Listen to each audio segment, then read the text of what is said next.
And I guess I'd be talking about government products and quotes because they don't actually make anything. Right. Well, the next this article I did, it was called Mandating Renewable Energy, and the next line was, "It's not easy being green."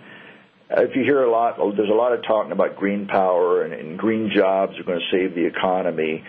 And basically what I did in this is actually this is 2006 I wrote this. I'm going to kind of highlight some Emperor Has No Clothes questions to kind of throw some light on this whole idea. If you think about what green power is, a lot of people don't really know what that is. But green power, there's 5 candidates. Geothermal, which is the heat under the ground, which will heat turbines, provide heat. Hydroelectric, dam-derived powers. Biomass, ethanol would be an example of that. Solar and wind. Now, the big push for all these is, except for the biomass one, is they're all free. So everyone wants to move out on that. Obviously makes sense because the words we always hear over and over is it will provide energy independence for America. Well, the problem with all of these is that being free is really not the problem, although that's a nice thing. It's the getting the product to where the consumers are and the amount of area that it takes to do this. And some of them are not practical in certain parts of the country. For example, I live here in Michigan. Solar is really not practical for us with a number of overcast, rainy, and snowy days, and obviously having snow on the solar panel is not a good thing. Wind is only good as long as it's 100% windy. Well, that's not going to happen. That's going to be intermittent. And one of the words they always use all the time is sustainable. Well, these types of energy are not sustainable. Hydroelectric, in fact, a lot of the environmentalists don't like hydroelectric anymore because it disrupts the migration of fish species. What's interesting, though, about this is that they always ask consumers if you would like to have green power. And the overwhelming response is, oh, yes, I'd love to have green power. But then when you actually ask them to sign up for it, they suddenly find out that green power is more expensive than conventional energy. So then all of a sudden the enthusiasm tends to fall by the wayside. And then what happens is they don't sign up for this. So the amount of people that actually sign up for these green power programs of anywhere from 1 to 6%, with the average being about 1% of those that provide these programs. So now if you think about this is very similar to what I talked about in the previous segment about products being promoted by the government, and then the consumer doesn't go along with it. They decide, I hear what you're saying, I've looked into it, and I really don't like it. So then the next phase kicks in, and that's exactly what's happened with green power. Now we have mandated green power. I was kind of happy for a while here that in Michigan we did not have this, and one of the phrases is called renewable portfolio standards. And what happens is most of the consumers have no idea how expensive this is. Green power is the wind power is more expensive. Solar is more expensive. All of these are more expensive because the infrastructure that has to take place to keep these in operation. So what happens is that since the consumer hasn't been doing this, state after state has been mandating that they implement green power. And the thing is they have these unrealistic percentages that the various states or the utility companies have to make over a certain period of years. For example, they had this, if you think about this in Michigan, what kind of options do we have? Well, we've got wind power here, but there's really not a whole lot that's been made, and it's so expensive. So what happened is the legislature here in Michigan has made green power a mandate that we have it here in Michigan now. And I just got my new utility bill since this has passed, and it says, your bill includes a renewable energy plan surcharge, which will help fund renewable energy in Michigan. The charge is required by a new Michigan law, Public Act 295, and approved by the Michigan Public Service Commission. This is very, what I find is interesting. The consumer side, they don't want this, but it doesn't matter. We've basically had this forced on us. What's interesting, too, is that the public utilities are exempt from this mandate. So it's only the investor-owned utilities that or have to comply with this, and I find it interesting. This turns out to be a tax, an energy tax when placed on people. So in other words, the ones that are most hurt by this would be the low income or the retired who are on a fixed income.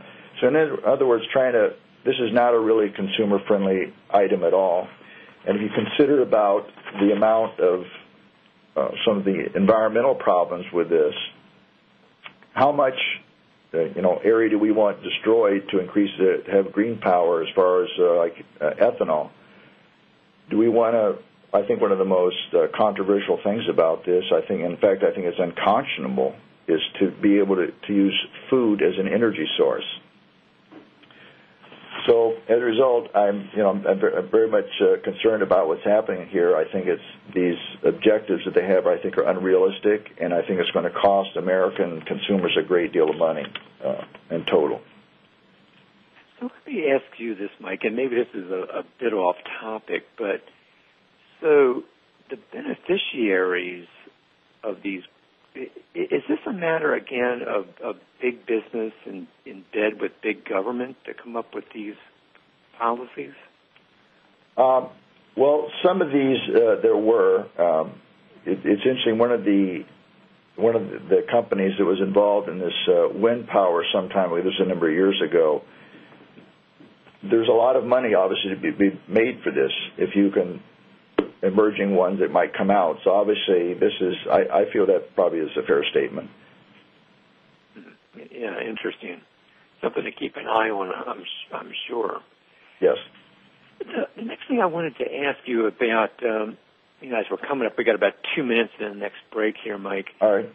Is you also had another, this is maybe broadening their look at this whole topic, but in May of 2009, you wrote an article called Global Warming Revisited.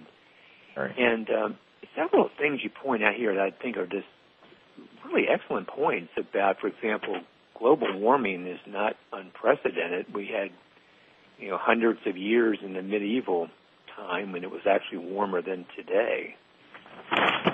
Right. What I did on this is this article is I kept hearing the primary thing about the Kyoto Protocol. They made a couple of issues, and one of them they said that we kept hearing about this unprecedented global warming. I said actually look in it, so I did kind of a historical look in this. They said this has been the hottest it's been in 1,000 years. So that's an interesting question. So if you look back 1,000 years, that was the medieval period, and it was actually warmer then than it was today. So what happens is you would find that that's the area when the Vikings did all their exploration in Greenland and actually did colonization in Greenland. So there's some places that they were able to farm and use there in Greenland that is actually now covered with ice. So the point I'm trying to make out here is it's not unprecedented at all. And if we look at the way we've had climate change, it's been going over millions of years. And if you look at Ice Age and interglacial ages, we've been experiencing all this kind of changes before. The other point that they try to make is that we're the biggest villains of this, that human activity is the one that's causing this. Well, I found out that, back at that time, the temperatures were even warmer than they are today without the benefit of having factories, automobiles, or power plants. So for us to try to say that all of this is, I think it's within just the variation that we see in the natural climate over the geological history of the world. So for us to make all these great changes or try to implement things to try to change the climate, I think is really uncalled for, and I think that it is a mistake. Yeah, Mike, and on that note, let's go ahead and take our second break, and then we'll pick it up there when we come back. Let me tell my listeners you're listening to Free Markets. I'm Mike Beitler, your host. My guest today is Dr. Mike Heberling. We're going to take my guest today is Dr. Mike Heberling. And Mike and I were talking the first two segments about environmental issues, and I think we're going to stick with that for this third segment that we have Mike for. Mike, before the break, we were talking about your Global Warming Revisited article. I just want to give you a couple more quick questions there, and then I want to ask about your work as a policy analyst, which I think is really interesting. Mike, a couple of things you talked about. Global temperatures have gone up and down through history, and we've always had periods of global warming and global cooling. And I think what's interesting, you said, it's ironic that we would be so upset about global warming, which, especially for you folks in Michigan, it would probably be a positive. Well, it's interesting, the very last statement I put in my article, it says, my request to Washington is please don't pass any legislation to make Michigan any colder than it already is. Right. So you talked about me being a policy analyst, and what I did is I kind of looked at this whole environmental issue from a policy analyst perspective, and I had 6 questions that I would look at. One of them are the underlying assumptions correct? And I've alluded to a couple of these. One of them is that global warming is unprecedented. That's one of the assumptions.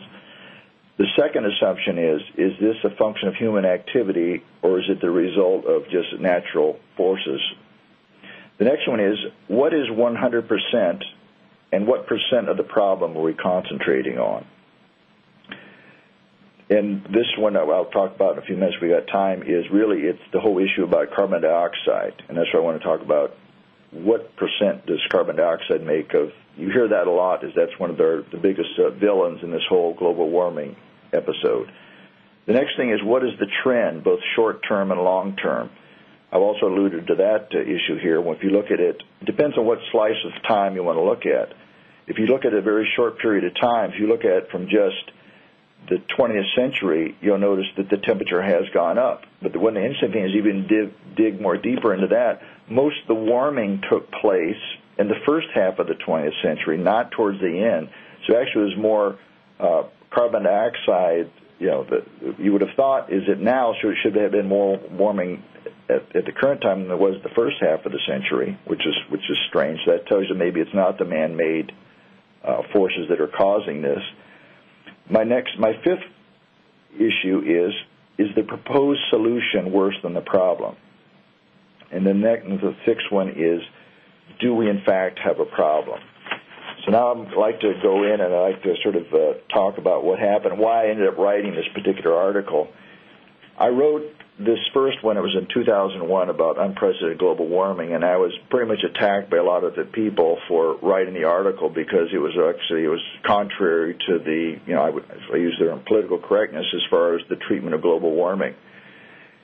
I was basically, the criticism, they ended up attacking me personally instead of what I had written, because really what I had written, all I basically was doing, I was looking at historical records of what's happened to climate over the thousands or even a million years.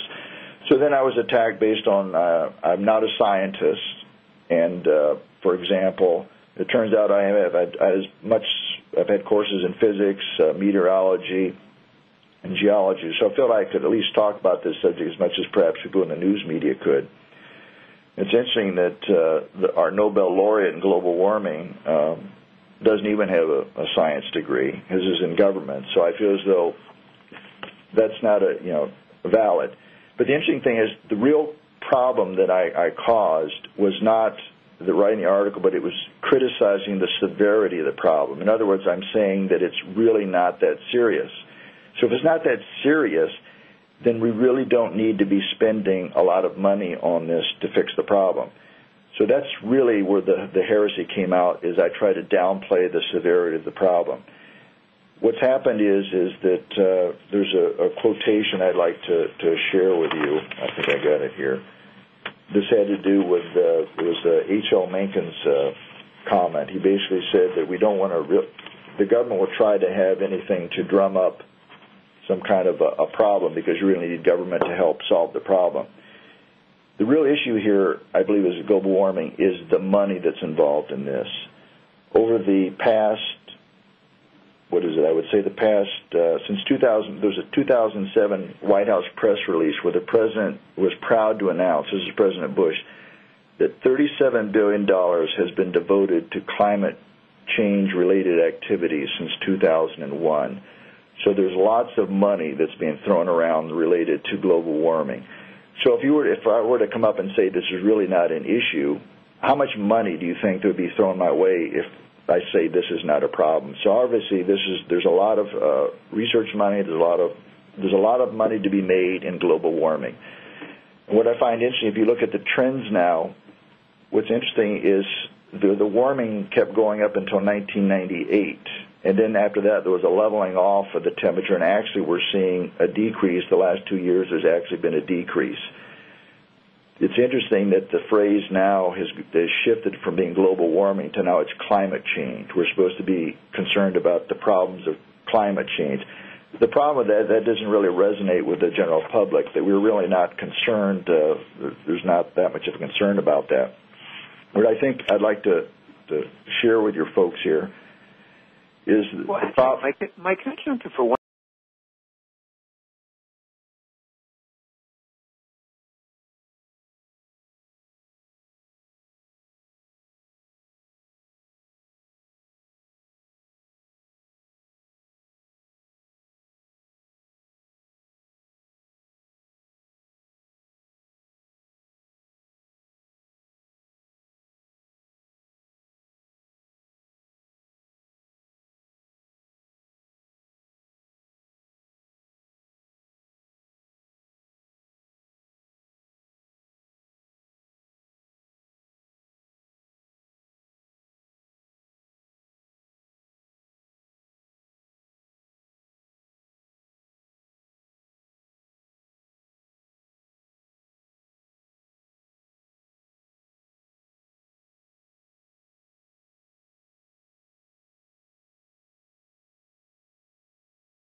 investing.